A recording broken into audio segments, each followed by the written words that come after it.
You made the song #1. Yeah. And then what happened? And I got a call, I think Courtney Benson was like, yo, KRS One, he's mad, you're trying to do that. I'm like, I'm thinking this is a new group, not the teacher. Like not the you mean the group KRS3 or something? 2?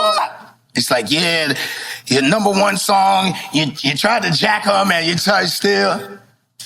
Oh, it doesn't sound like you jacked her. Okay, so then he does this, he does the battle. He wants to battle Nelly. That's where you at, KRS One. You want to battle Nelly? When we talk about hip-hop beefs, certain names always pop up. Pac versus Big, Jay versus Nas, 50 versus Ja.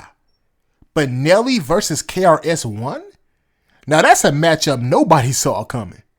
And from the outside looking in, it might have seemed like just another rap battle. But behind the scenes, it got real ugly. Nelly just opened up about what really went down. And trust me, it's crazier than you think. You made the song #1. Yeah. And then what happened? And I got a call, I think Courtney Benson was like, yo, KRS One, he's mad, you're trying to do that. I'm like, I'm thinking this is a new group, not the teacher. Like not the you mean the group KRS3 or something? 2? Not 1. Like KRS One? It's like, yeah, your #1 song, you tried to jack her, man, you tried still. Oh, it doesn't sound like you jacked her. Okay, so then he does this, he does the battle. He wants to battle Nelly. That's where you at, KRS One. You want to battle Nelly?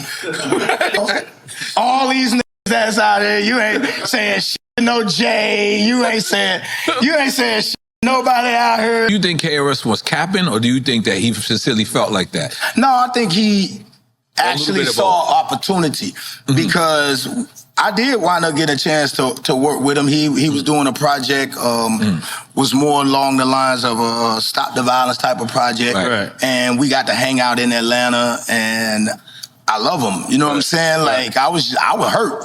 Right. I was hurt. And at that time, I didn't do too much talking about what we gonna do, but we was in the loop. We were ready. He was like, Nelly, it was never nothing personal. It was this. You did the #1 where I'm from. You take a title of our song, we at your neck. Right. You know what I mean?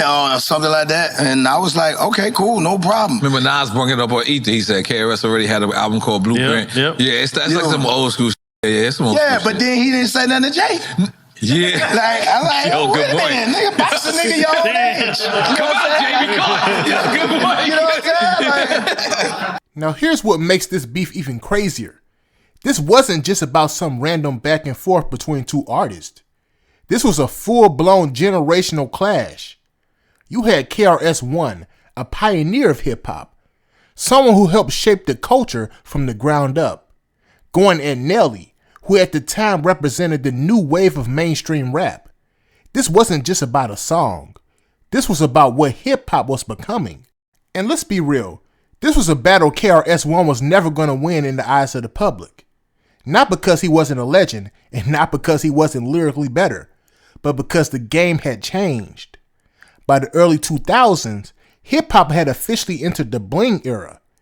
Nelly was running the airwaves with club anthems and radio-friendly records. The fans weren't checking for lyrical breakdowns and historical rap lessons anymore. They wanted bangers. So while KRS One might have had the respect of the OGs, Nelly had the people. And when you got the people, you got the power.